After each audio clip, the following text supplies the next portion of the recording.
Hey guys, before we get started, I want to send out a huge thank you and shout out to Prepped and Polished Test Prep and Tutoring in Natick, Massachusetts. They are awesome. If you guys need any help with SAT, ACT prep, or tutoring, please reach out to them. That said, let's get to the video. Have you ever been on a hard math question that you just didn't know how to answer? Today, I'm going to give you a strategy you can use to guess more effectively and more accurately on those harder questions and get valuable points back. So stay tuned.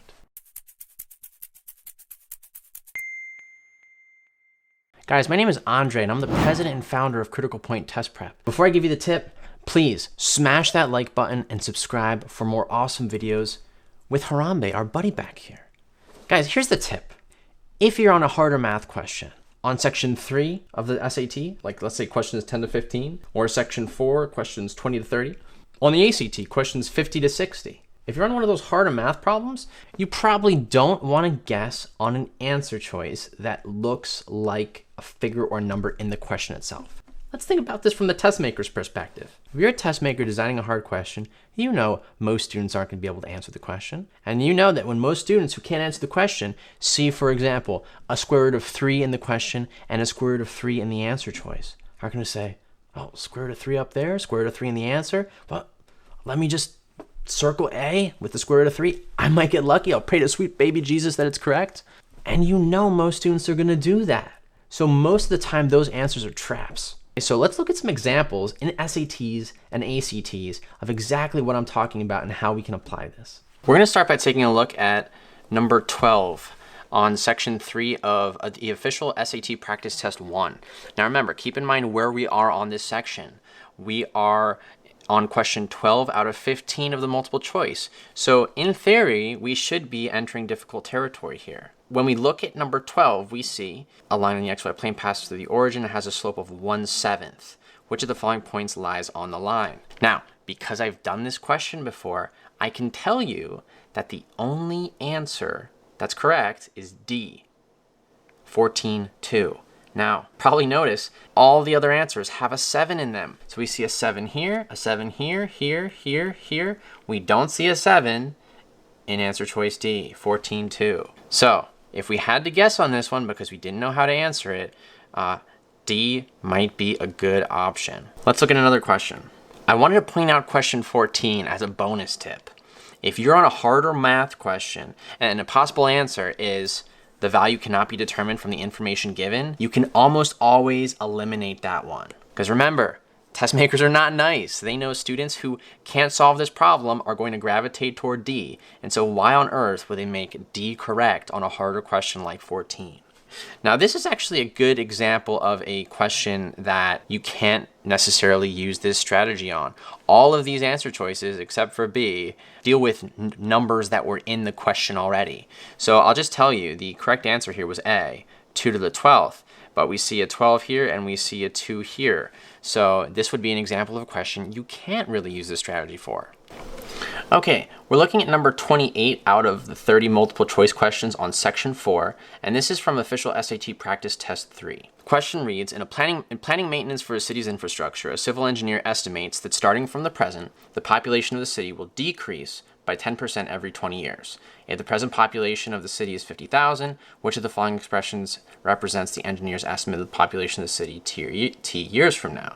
Okay, so most students who don't know how to solve this will see the 10% here and they'll think, oh, 10%. Well, 10% as a decimal would be 0.10 or 0.1. So therefore, the answer must be A or B. Well, the issue is, for those of you who know how to do exponential function questions, if you want to decrease something by 10%, you'd actually multiply it by 0.9, since it's the difference of 1 and the decimal of 10%. Okay? So that's why we would want to guess on either C or D for this one. And I believe the correct answer here is actually D, because it's decreasing every 20 years.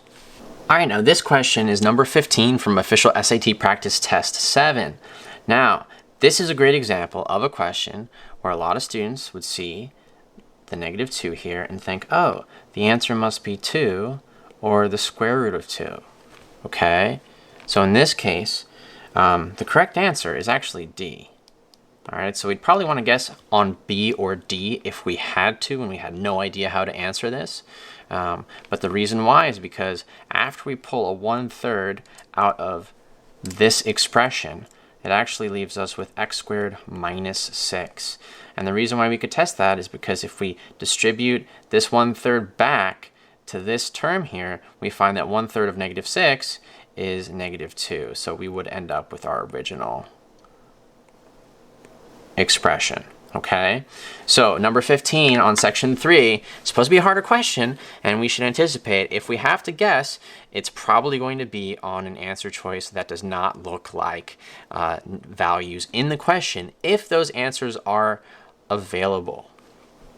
All right, so for this question, guys, we're going to look at an ACT, and this ACT is from December of 2017, I believe. It's ACT A10. So we look at the question and it tells us the mean of a set of 5 numbers is 24 and the median of a set of 4 numbers is 38.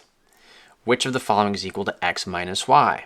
Now when we scan the answers up and down, we saw 38 here, we see -38, we see +38. Okay, so I'm probably not going to guess on those if I had to, because this is number 56 out of 60. So remember, we're entering pretty difficult territory here. These are some of the hardest questions or trickiest questions that you're going to see on the test. And we're definitely not going to choose K. Okay, cannot be determined from the information given.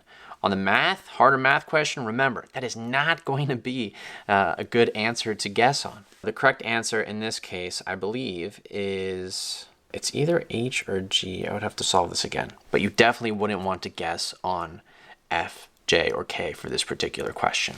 So there you go. There's the strategy. Like I said, it's not always so black and white. Sometimes you need to use some discernment in when to use it, when not to use it. And the more practice tests you take, the more experience you get, it'll come more naturally to you. So let me know in the comments down below, what is your favorite test prep strategy for those harder math questions? Until next time, guys, stay safe and be well.